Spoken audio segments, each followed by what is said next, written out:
What does it mean to you as somebody who survived everything that you did in your time in Gaza to see this exhibit come to the United States and be in this community here? On October the 7th,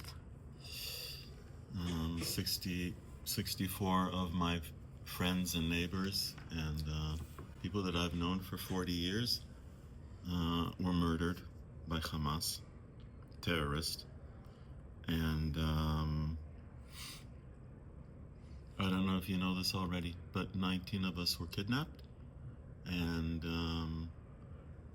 2 Kfar Aza residents were killed in captivity, and there's still 2 young men, Gali and Ziv Berman, Gali and Ziv, who are still in captivity. And I spent time in captivity with both of them. What it means to me is making sure that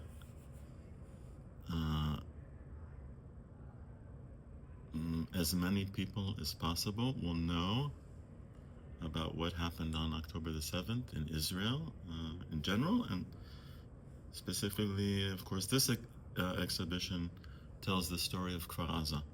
But Kfar Aza has been my home since 1983, and it was a very small, close-knit community at that time. It's grown over the years, but, and as I said before, these are people that are friends of mine, neighbors of mine. I know their children, I know their parents, and I mean, I try to tell what I experienced, and what my wife, Aviva, who unfortunately couldn't make it, and we were supposed to be here, the both of us, but she is ill and she couldn't make the trip. But we were kidnapped together from our home, and Aviva was released after 51 days, and then I stayed on for another 433 days, so a total of 484 days I was in captivity. And anyway, just getting back hopefully to your question, making sure as many people as possible know what happened on October the 7th, and from then up until this day, where Gali and Zivi are still being held hostage by terrorists, and they are in a life-threatening situation every day, and I know that as a fact because I experienced it. And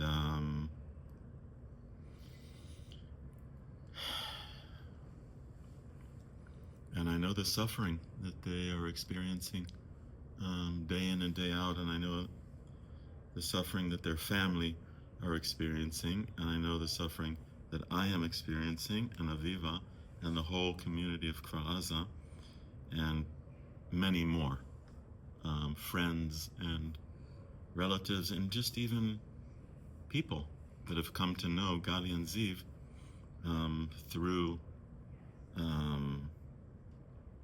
so many activities that have been happening in Israel. And you know, people know me personally, even though we've never met, because of the work of the media, like you all, and my family and my friends that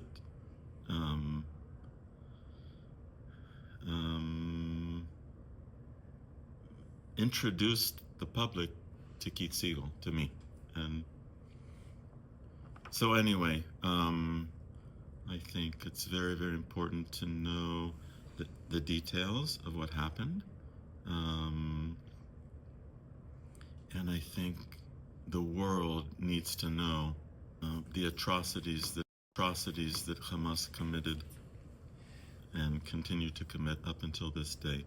And I think this exhibition is a very it shows that in a very vivid way, in a very accurate way, based on testimonies of people that experienced it. And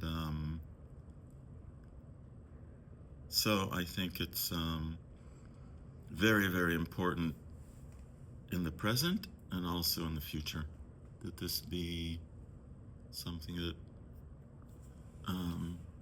people know about. And there's a lot of mis or disinformation in the media, and based on agendas of whoever. So this is an opportunity of in a very presented in a very I'm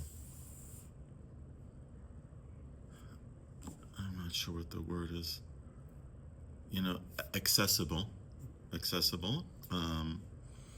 visual, to see the pictures, the documentation, both visually and written text, and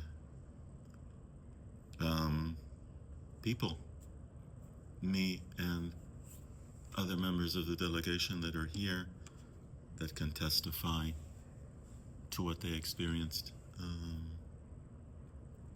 So, I don't know if you want to focus me. I might have. Well, I know you want to be respectful of time. Olivia, do you have can you do one Feel more free to question? focus me if you feel like I'm Yeah. like No, that was going off track. That was fine. No, that was definitely That on was track. yeah, very. Yeah. Yeah, I would love to just ask you a little bit, coming up on the second anniversary, how are you doing? How are you feeling right now? Are you feeling hopeful, or? I'm always hopeful. I always hold on to hope and belief. And that was true when I was in captivity.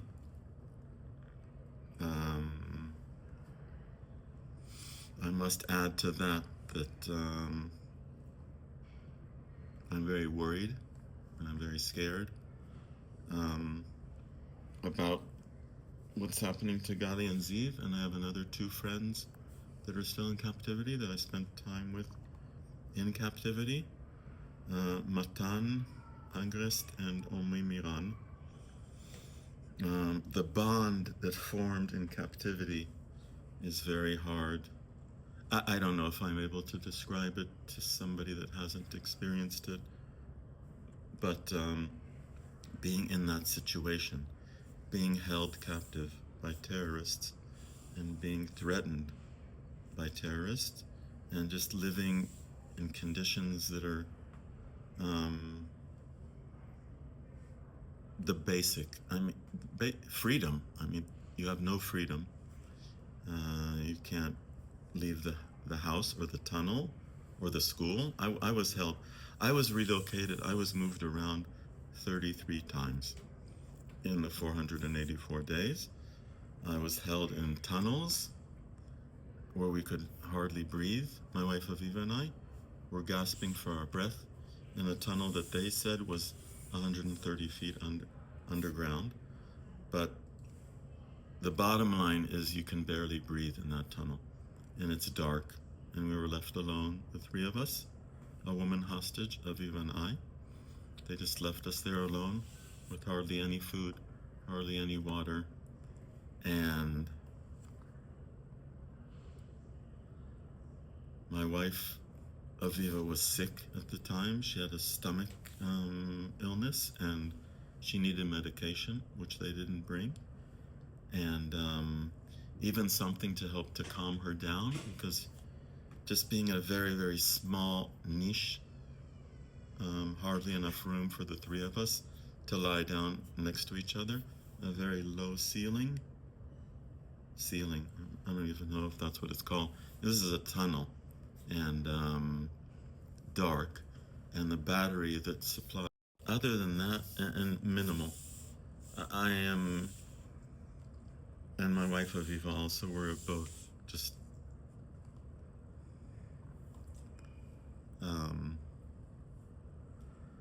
trying to do whatever we can to help get the hostages released. Right. This is the 5th time that I've come to the U.S. since I was released almost 8 months ago on the 1st of February. And we have met with President Trump and Steve Witkoff and high-ranking people in the U.S. administration, and telling them our experience and telling them about, trying to explain to them the situation and the inhumane, cruel, violent, hostile life that the hostages are experiencing. So I feel like that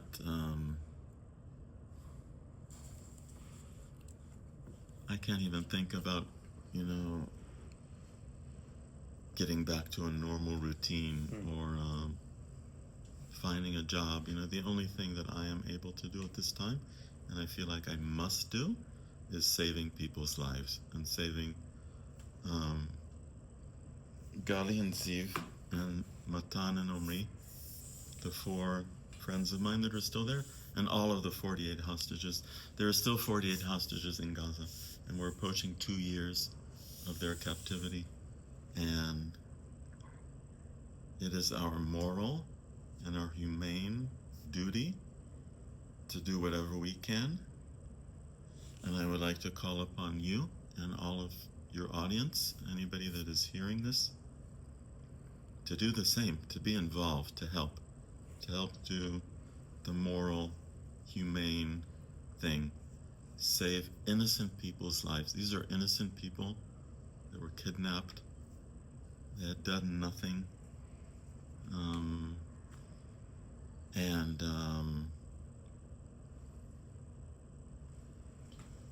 we need to save them. And I think anybody that,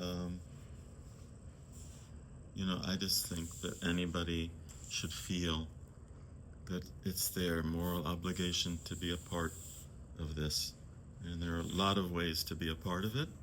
And I think just the most basic thing is to tell everybody that you know, all of your friends, all of your family, and ask them to tell all of their friends and families, and that everybody spread the word that there are 48 innocent people in Gaza being held by a terrorist organization called Hamas, being threatened, being starved, being denied the basic human rights and the basic